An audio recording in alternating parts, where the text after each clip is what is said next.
Italian Wine Podcast. Chin Chin with Italian wine people.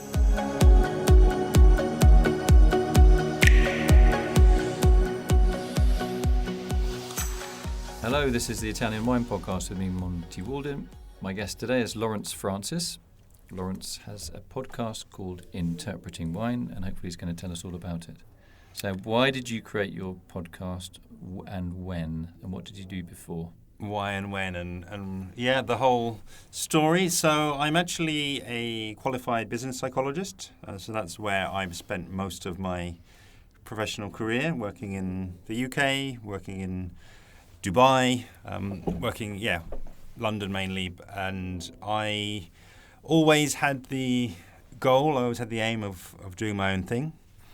And yeah, long story short, the powers that be wanted to kind of shoehorn business psychology closer towards being a sort of a medical science rather than a business science, and I kind of wasn't having that. The oversight and the hoops you had to jump through, I just kind of wasn't up for that for the next 30, 40 years. So this is called business psychology? Business psychology, yeah. And so what does that actually mean, though, as a profession? Yeah. It's as broad as anything to do with people in the workplace. So we talk a lot about the cycle. So where you come in, interviews, where you develop people, coaching and training, where you fire them, the way you fire them, how you fire them, disciplinary, HR, all of these sorts of things, basically improving the effectiveness of anything to do with people in the workplace. So it's massive, broad area. And so understanding your employees and what gets them motivated and what gets them annoyed and what makes them stay loyal to the company. And then it's as much as the company wants to do. There's what the rule book says, or there's what the research says, and then there's what companies actually have got the money for. But you must have enjoyed that when you were doing it, though. Yeah, really good fun. I mean, I think, I got to travel, and I got to, as I say, work abroad, work in Dubai and Abu Dhabi. And I had some fantastic experiences, but I was never in any doubt that the long-term goal was always to do it for myself. That was why I chose not to go into clinical psychology, where, as I saw it, it was more, go and work in a hospital. And after 20 years or whatever, you could get your own clients. But I was very firm from the outset that the biggest percentage of business psychologists were working for themselves. So essentially, even the decision to study psychology was very much a passion-led decision. And I decided, crazily, I guess, to come into the world of wine. How old were you when you came into the world of wine? So, if we say, I would say came into the world of wine when I started the podcast, which was in September 2017. And you were how old? So just over 2 years ago. So, that's 39. Okay. So, yeah. So it wasn't just a midlife crisis thing. Well, I hope that's not even midlife yet. I think I've got a fair few years to go on after that. But I've never been somebody who's afraid to kind of change and do things differently. And I did. I looked at wine and looked at kind of the traditional jobs that were there, and none of them really kind of appealed to me. Why I wasn't qualified why not soccer or being a chef or a painter or whatever, a tour guide? Why wine? Yeah, I mean, I think that there's me sitting here having done it and having worked in it now for more than a couple of years, but maybe at the time my thinking wasn't so clear. I mean, I think the immediate sort of motivation, the immediate push that I had was actually trying to secure a job, because after I had sort of decided I wanted to move away from psychology, I actually wanted to have a break, wanted to have kind of a reset, and actually found myself living in Madrid, found myself living over in Spain, with the motivation of improving my language skills, and then also, learning about another culture, kind of embedding myself in that culture. And the kind of really short-term motivation for starting the podcast was actually a job role that I was going for in Madrid, and that job was to work for a tapas tour company over there, which is one of the few jobs that's actually available as an English speaker. You pretty much you do need to be native speaker or near. I wasn't never quite that level. But enough Spanish to be able to deal with your employer. Totally, yeah. And then obviously with the English that you could take a tour bus or whatever around. Yeah, exactly. But this was actually doing their social media. That was the thing. It wasn't actually going out doing the tours. And my big plan was, I know all the theory around Facebook ads and creating a community and running Facebook ads and et cetera, but I wanted to have something different because I wasn't, as I say, I wasn't potentially going to be the most qualified person that was going for the job. So I figured, let me turn up with a podcast all about Spanish wine. So what was that called? It's got a good title. What was it called? Which one? Behind the Bodega Door? Yeah. Yeah, so that was, the podcast was always called Interpreting Wine, but that was the kind of the show format. So that was me going out to Spanish wine producers. Mainly they were in Penedès and they were in the Cava producers and as I say, some still wines in the Penedès region.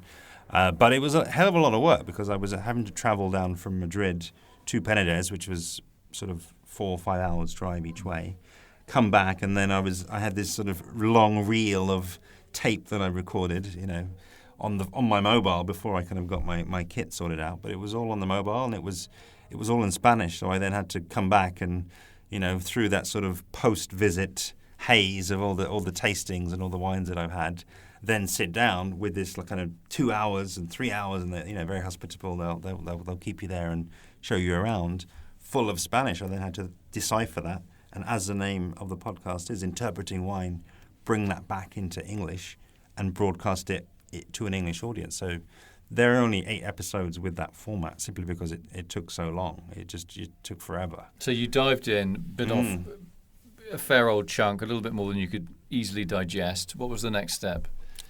Yeah, I think the next step was not getting the job.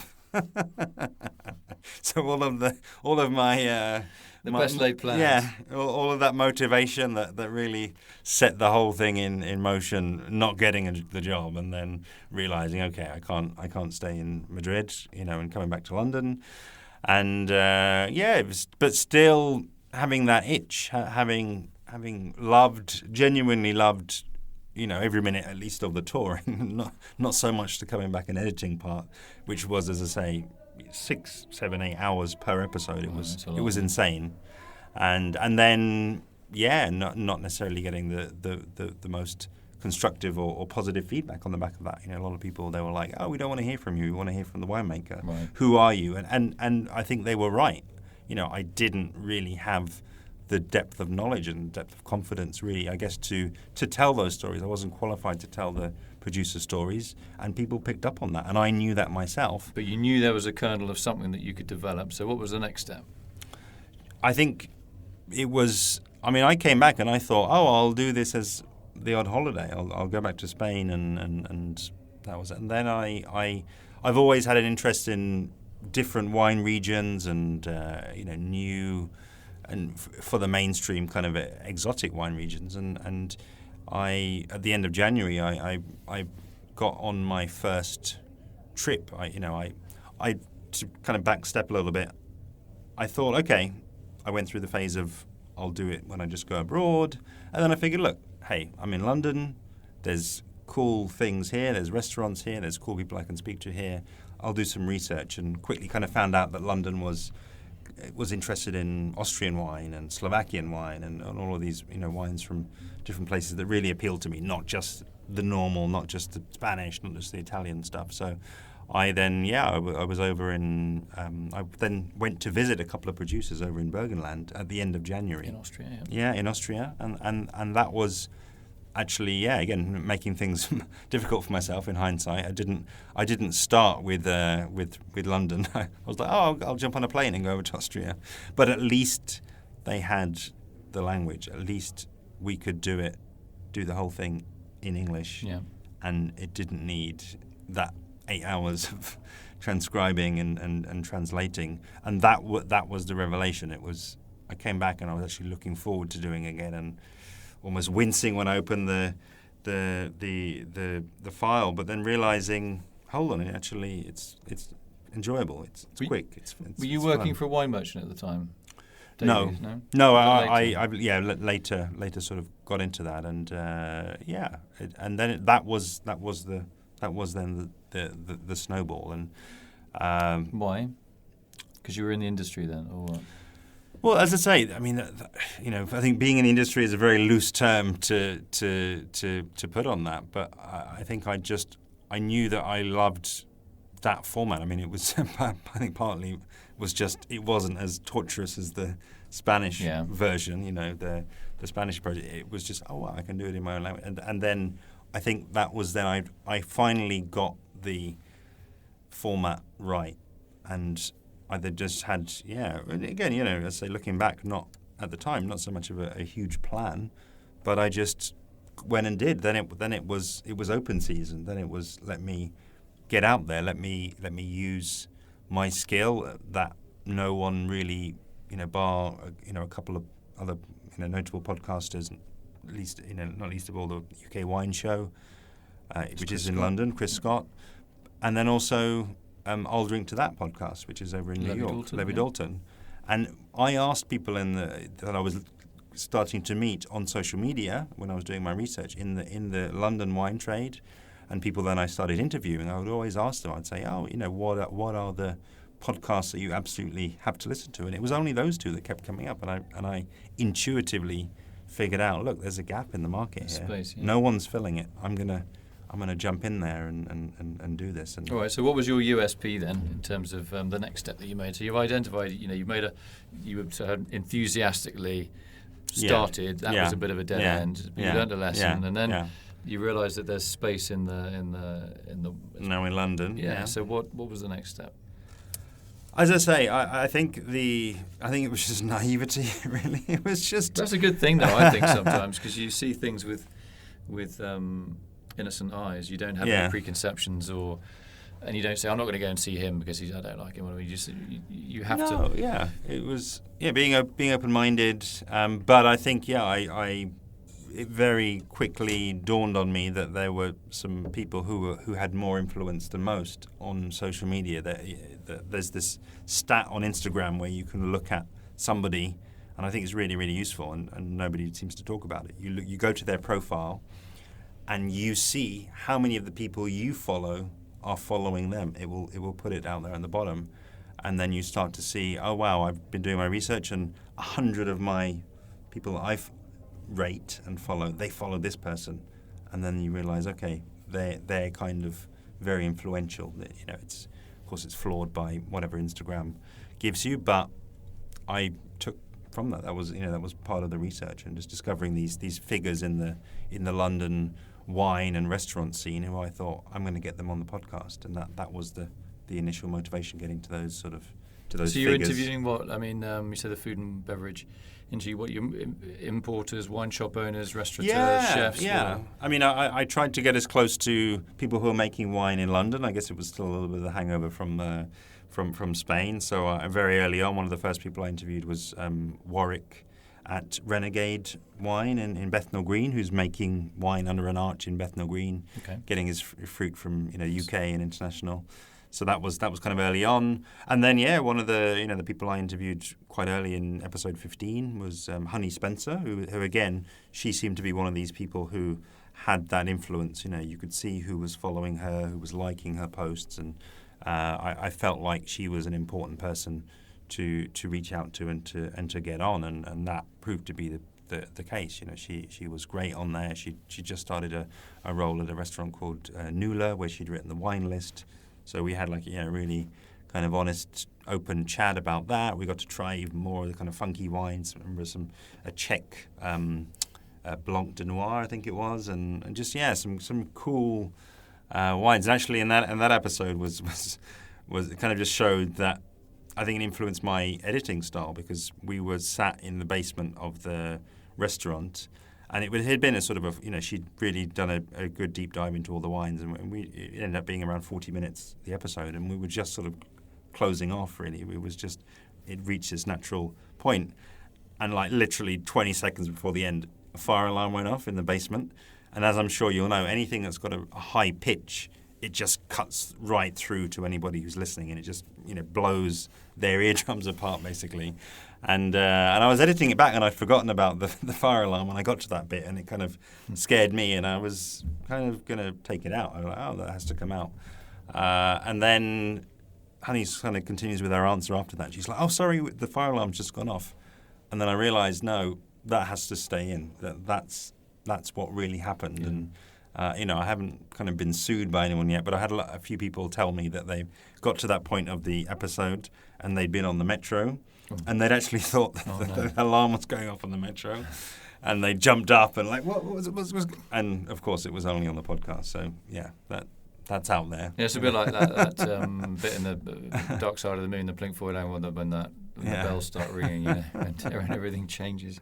Yeah. Okay, so in terms of content now, and what are you really focused on? Yeah, I mean, is it anything that comes your way? Are you a man with a plan? If we do a bit of a zoom back, I guess I would say 2018. It was very much around getting known, getting out there, and I wasn't shy about producing content. I produced 220 episodes that year, around 4 a week. And I personally feel that's what you have to do to get established on social media these days. And I view podcasting as a form of social media. I just think to get the word out there. And I didn't want to bog myself down in thinking about monetization or even worry too much about who was listening. I was just let's get it out there. Generating content. Yeah, get it out there and let the feedback be on the content that people have consumed, rather than me sort of stressing and debating everything in my own head and never getting anything out there. So that's pretty much 2018 in a nutshell. But I got to the end of 2018 and kind of had a break for a month or so, and thought and realised, okay, it was good fun. I did learn a lot, and my energy levels didn't drop. I got to go on a couple of press trips during 2018 in that first year. One to New York, one to Austria, and realised then, but at the start of 2019, it had to change. So I had to do something different, and it kind of fell in my lap. Really, it was really then thinking a lot more in terms of campaigns and series that would make, I guess, me and the channel easier to follow.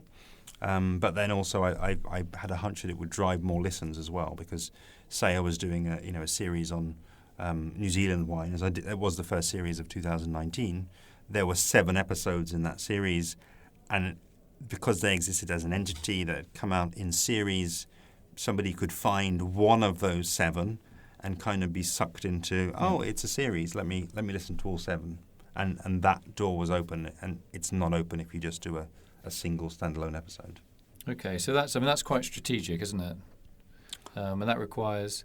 And in some ways it's kind of logical, because it's very logical anyway, but if it's New Zealand, you're not actually flying there. Presumably you're interviewing New Zealand producers coming over for an event in London, so the annual tasting. This is it. That's an efficient way. And I think the episodic format is a good one, because it gets people in the habit of not having all the candy at once. Yeah. Mm-hmm. It's not instant gratification. It's a bit of instant gratification with more gratification to come if you listen in the next day or the 2 days. Yeah, and again, I just think there are many ways to kind of skin this particular cat, and I have grown from that initial experience with I say the wines of New Zealand. It was actually really, I got the push from doing the New York series, because in a week in New York I recorded 35 episodes, and I realised, damn, I've got to get all of these out in one, because it will just dominate the next 2 years of the channel if I don't. So I sort of just locked myself away for 2 or 3 weeks and just produced them all, and then they did a sort of a whole takeover, and that was really the first time was with those New York episodes, kind of. So you did 35 in the end. Did 35 as a series. Yeah. How did your audience? Did the audience have a lot of stamina? Do they stay until the bitter end, until episode 35? Yeah, I mean, I'm not sure. I think in hindsight, that's a long series. Yeah, I wouldn't do that. I don't anticipate ever doing that again. I don't think, not because I don't like the content and don't think don't rate New York wines and all the rest of it. I just think it's a lot to ask. Yeah, it's a month and a half, and maybe that's where I've maybe made the target too big. It was actually too much, and potentially that could have been in 7 or 5 chunks of 7. That would probably be how I was doing it now, if I had that level of content, which is an if, because I'm not sure if I would have the stamina to make so many podcasts in such a short period of time now. So what's happening now then in terms of, have you settled on a formula now in terms of content and how you present that content in terms of episodics or just one-offs? Yeah, I ideally I will go series. For me, I think the ideal kind of series length, again, so that people are not getting washed away with this sort of New York style wave, is to have sort of 5 to 7, and that can work in terms of releasing that one a day over a week. I think it's a lot easier to get someone's attention over a space of a week, and I think a week is a big enough sort of, again, back to this idea of a target to have to catch their attention. If they're looking for content in that week, they'll catch you, and then even if they look back and search, they'll see those 7 coming up, and it won't be overload if they have 35 coming up.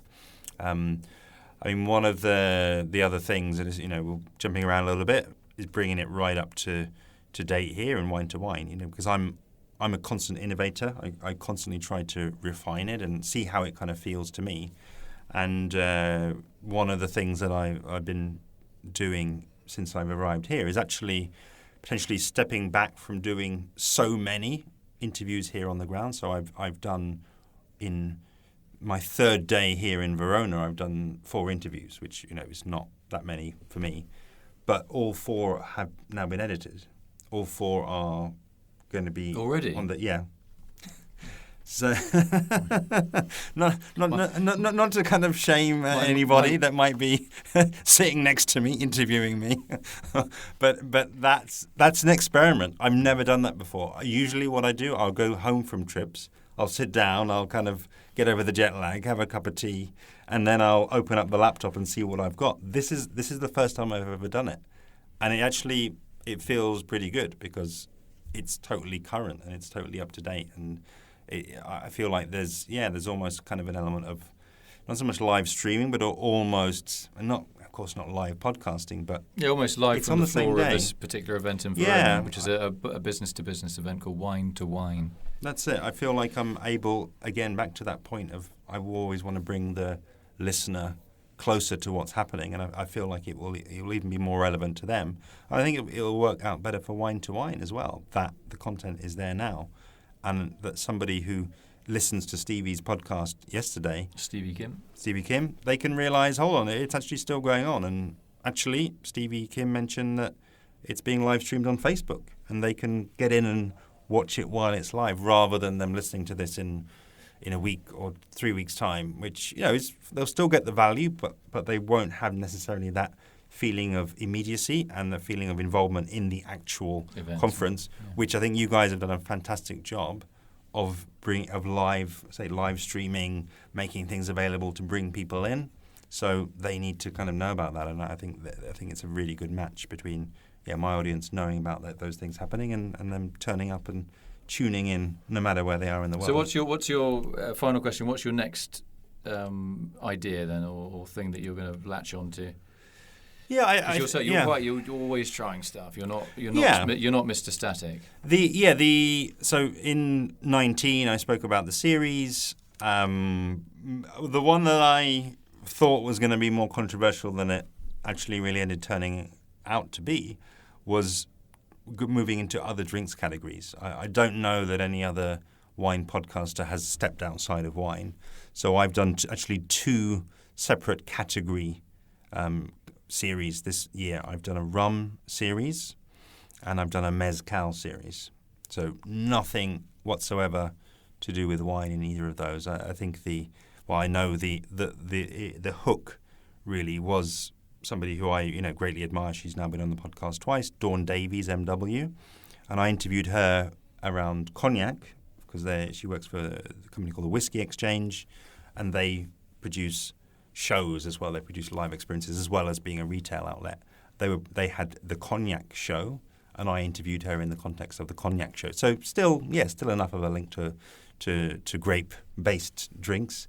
But on the way out, literally, off mic, we turned off. I was walking out the door, and she said, "Yeah, I love cognac. I'm a master of wine. I love all of these different drinks, but get me talking about rum. That's really where my passion is right now. Working as she does mainly in the spirit side of things now." And yeah, long story short, she was hugely helpful and supportive in putting together a 3-part series with people who were at the absolute top of their game in the rum world. So she featured, and then also Sly Augustin, who runs a bar called Trailer Happiness in London. One of the sort of premier rum bars anywhere in the world. Another gentleman called Peter Holland, who is again a rum blogger, rum educator, kind of a rum representative out there in the markets, and did that and got, I think, positive feedback. I am interpreting wine. I think I'll always be interpreting wine, but yeah, it's featured rum, it's featured mezcal, and I'm not averse to opening up the door and doing different types of series. Yeah, it's good for you that you're not blocked on wine. We get so obsessed by the wine bubble that we can't see beyond it, and via your experiences. And I think what's interesting about you is you're kind of restless in a very nice way. If something doesn't work, you're not afraid to try something new. And also, what I like about you is if it doesn't work, it's not like a disaster. You always see it as a positive thing. It's like, I learned something from that, and I think that's a fantastic skill that you've got. I think it's a life skill. I think so. Yeah. And I will, I guess, finish in a way that speaks to probably my most asked question, which is around monetization. I think it's something that's in people's mind, and they always probably kind of wonder. I mean, I had a very interesting discussion with Richard Hemming, MW, on about going on trips, and a lot of those being paid. But at the end of the day, you can't live off trips. You need to actually have that income come through. And my very latest thinking, put it out there, share it, is not to monetize my audience. I don't want to put a barrier between myself and the listener ever, if I can at all help it. But recognizing that I'm producing something that has value to the business community out there, to the wine business community, really, first and foremost. Yeah, we talked about this, I think, when we first met via phone. I think you said that you didn't want to, the funding would come from industry sources, and you would obviously curate, if you like, content. And it's one way of doing it. That's it. And you've got to live. You've got to live, and I think I'm competing with the magazines. I'm now able and confident, and it takes time, to get that confidence. And I feel like this is the right time to be upfront with people and ask for money and ask for them to participate in interpreting wine and to reach the listeners, and to just make that point that you can probably pay, I guess, similar kind of sums and end up on page 33 of a magazine somewhere, and take a step back. Is that the best use of your marketing budget? Are you reaching the people you need to? Are you needing to reach people all around the world? I know I have 30% listeners in the UK, 30% in the US.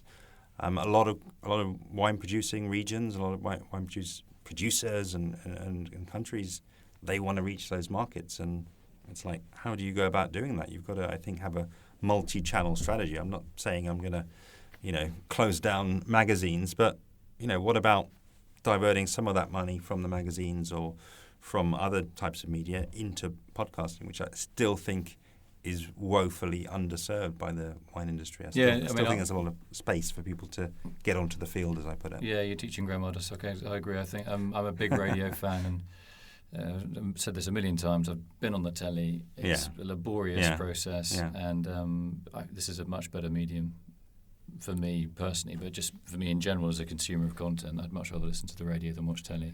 And I think, quick one, I've got to get it in there. But in preparation for knowing I was coming to Wine, and I was going to be speaking on the panel with yourself, I produced a slide deck that sets out all of the equipment that I use to produce interpreting wine. And that's on your website, yeah? So you would just head to interpretingwine.com/slide italianwine.com/kit, KIT, and that will send you directly to this PDF that's got blow by blow each of the 7 components basically of my very simple, very straightforward, not massively expensive setup that I really hope through this podcast will get somebody else out there to kind of think about, as I put it, coming onto the field and playing, because, you know, whilst there is, I think there is abundance out there. I think I can be working with regions and boards and making a living off of that, while there can still be other people coming up and telling their story out there, you know, getting on the record and letting people know about, you know, what's happening with wine in Romania or what's happening with wine in Texas. You know, there's a lot of places out there. And, you know, final thought, podcasting is social media. If anybody can set up a Facebook account and can make content for Facebook, then I'm a firm believer they can do so with the audio experience in mind. And again, interpretingwine.com/kit, it needn't be a bank breaker. You know, it's accessible. If you're listening to this and you've got a mobile phone, then you know we're already sort of better off than most people of the world. I think, you know, it's not an insurmountable amount of money to save up or to invest in entering this medium, which is, as I say, still, I think, underserved compared to video or blogging or Instagram. Okay, I want to say thanks to my guest today, Lawrence Francis from Interpreting Wine. You basically, in a nutshell, his message is, let there be podcasts. Hallelujah. Yeah, it's great to meet you in the flesh. And yeah, you're such a bubbly chap, but you've got logic as well on your side. So, and you've also had some hard knocks, probably slightly of your own creation, but you've learned from them. And what I like about you is you've not only learned from them, but you've always got a smile on your face, and you don't. You see yourself in the context of something much wider. You don't see yourself as the centre of it in an egocentric way, and that came through very clearly when we first spoke by phone.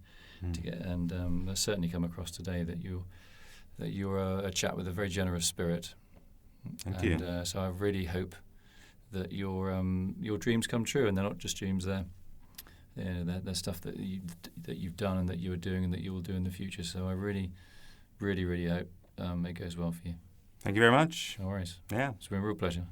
Likewise. Yeah, you're a good lad. Really good. High lad. five. Listen to all of our pods on SoundCloud, iTunes, Spotify, Himalaya FM, and on italianwinepodcast.com.